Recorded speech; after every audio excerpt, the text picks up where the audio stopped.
Welcome back. Now our shirt is really starting to take shape. In this lesson, we'll finish up our sleeve placket and put in the pleats. I'll show you how to set a sleeve without pins or basting, and we'll practice using the tailor's ham when pressing for a professional finish. Okay, let's get started. I hope you've pressed your sleeve placket after you finish top stitching it down. Now there are lots of different sleeve plackets. This is just the very most common one, and certainly you can experiment with others, but this one's very simple. It just takes a little folding technique. And there are step-by-step diagrams in your pattern guide that hopefully you've downloaded. So anyway, this is our left sleeve, and we always want the placket to be going toward the back. And the back of the sleeve is always the shortest area down here. And I think it's important to remember that so that it just keeps you on track and you don't put the left sleeve in the right arm side or fold the placket in the wrong direction. So what we do is we just fold this out here at about a 90-degree angle and then just carefully fold it back to form this little peak at the top. And I'm sure you've seen that on many of traditional dress shirts. Now after you folded that, just make sure that down here on the very bottom of the sleeve that it's nice and clean and even, that you haven't mispositioned it and have one longer than the other. Then you just need to make one marking. And again, this is something I always do just as I sit down to sew. And what you want to do is measure 1.5 inches down from the peak of the placket. So we're going to come down 1.5 inches. And if you want to, you can just draw a straight line across here as your stitching line. And I've tested this gel pen on this fabric and I know it disappears. Okay, now we just have a little bit of stitching to nail this down. So I'm going to start over here, and this is the bulkiest area of the placket. Remember how we left some of the interfacing out. And some of you, if you have a entry-level sewing machine, you want to test this ahead of time. There's a bit of bulk there, and an entry-level machine might have a little difficulty going over that bulk. But most mechanical machines and high-end sewing machines won't have any trouble at all. Okay, so we're just going to do a needle width away. Make sure our placket's nice and even. And come down to that line we drew. Remember, thumb under, fingers on top.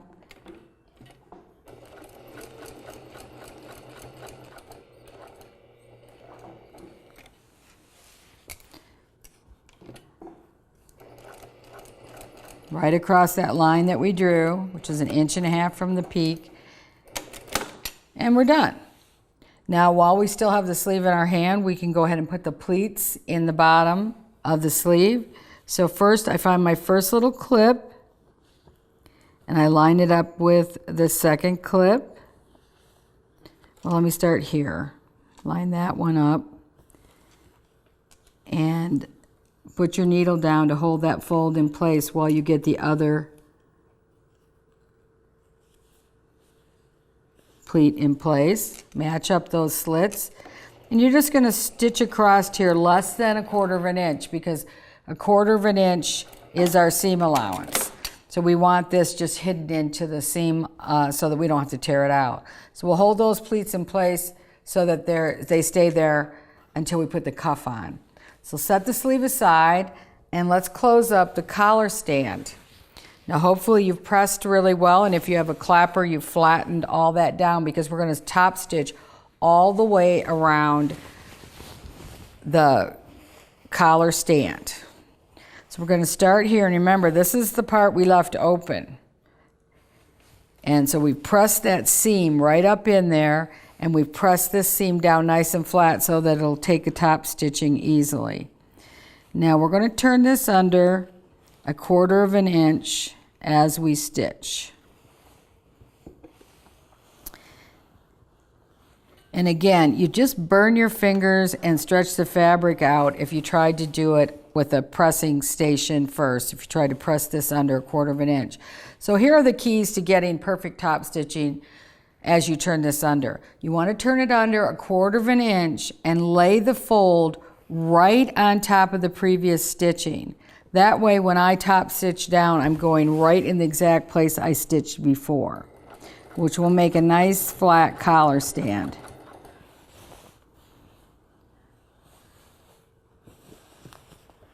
And remember to kind of tug on that bottom layer. The reason is it's already been stitched, so it's kind of pulled up just ever so slightly. So make sure you're matching your notches. So you want to come back here and you see I found the center back and I am still on target. So I want to make sure I stay there.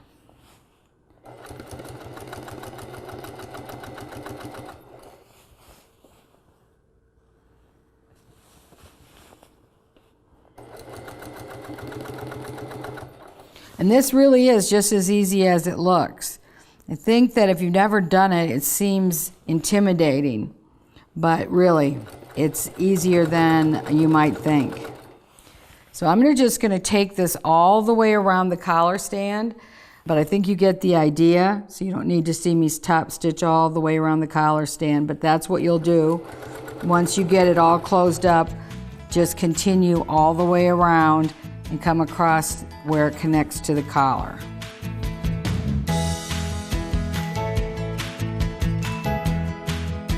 You may have never imagined that you could put a sleeve in without pins or basting, but I'm here to tell you that you can. But specifically, you can do it with a flat cap sleeve.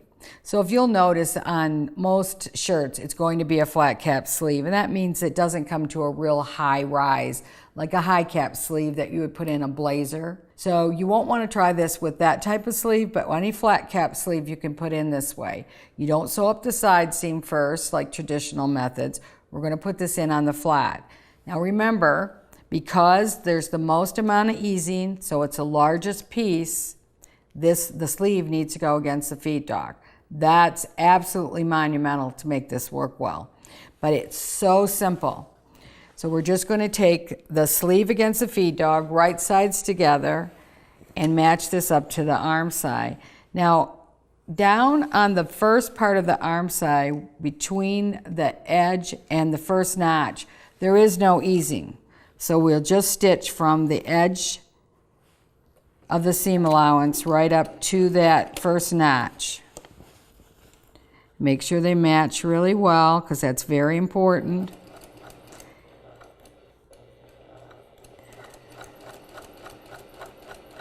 All right, now that we've got that in, I'm going to come back, and the sleeve cap notch matches to the shoulder seam.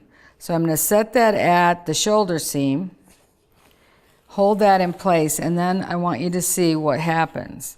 You see these are opposing curves. There's an inside curve and an outside curve. To make this match to this, we have to pull the easing in. So I'm going to put my hand underneath and pull that easing back, just like we did with the yoke to the back. However, there's more easing in the sleeve, but it certainly works just the same way.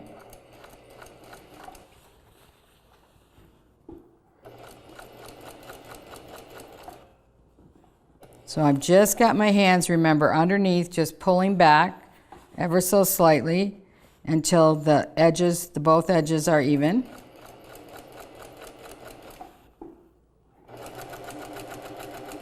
And you know, that's the reason we can do this, is because we know the feed dog are working for us.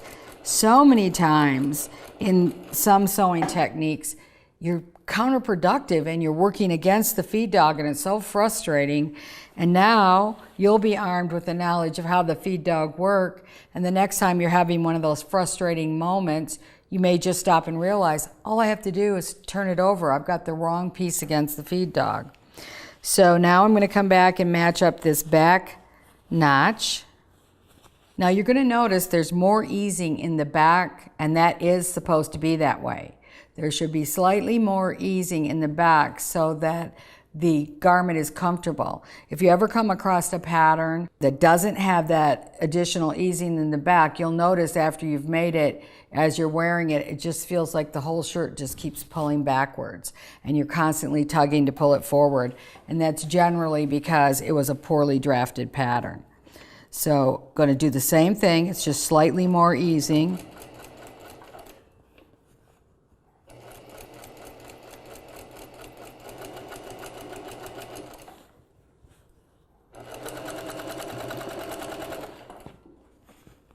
Just take this on around, make sure we always match up the notches. It's very, very important.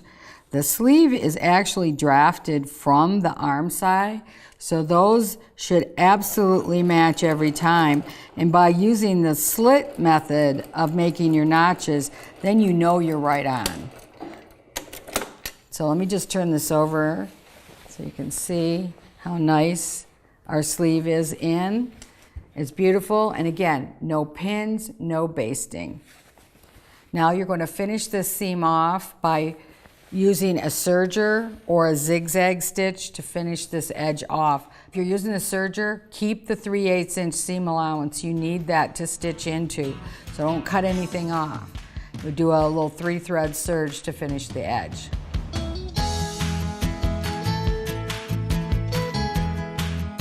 All right, I have a couple of pressing tips for you, but first I want to remind you that you should have everything top stitched at this point on all the shoulder seams, as well as your collar stand. We just finished that up. And I just wanted to quickly show you that if you get that turned under exactly 1/4 inch and lay it right on top of that previous stitching, it ends up looking exactly the same on both sides. So that's when you'll know you've mastered it. Maybe the first time that stitching's not going to end up exactly in that place, but eventually you'll get there. So that's what you want to aim for. Okay, now the other thing that you should have done at this point is to have clean finished the seam where we attach the sleeve. So either if you have a serger, do a 3-thread serge finish on here. If not, use a zigzag stitch from your zigzag machine. Now we're going to press the sleeve seam up toward the shirt. And you can do this on the flat fairly easily. So you just want to make sure you're always pushing that seam. So I take the edge of the iron and I press that seam toward the shirt, because we're going to top stitch that in our next lesson. However, if you are fortunate enough to have a ham, you may want to do it over a ham. Look how nice that seam is now. And now I can really get a nice press because this is a curved seam.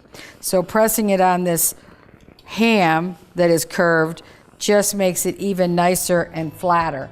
And the flatter you can get it, the better for the top stitching. Coming up, we'll tackle top stitching as we finish up our sleeve and add the cuffs to complete the construction of the shirt. I'll see you then.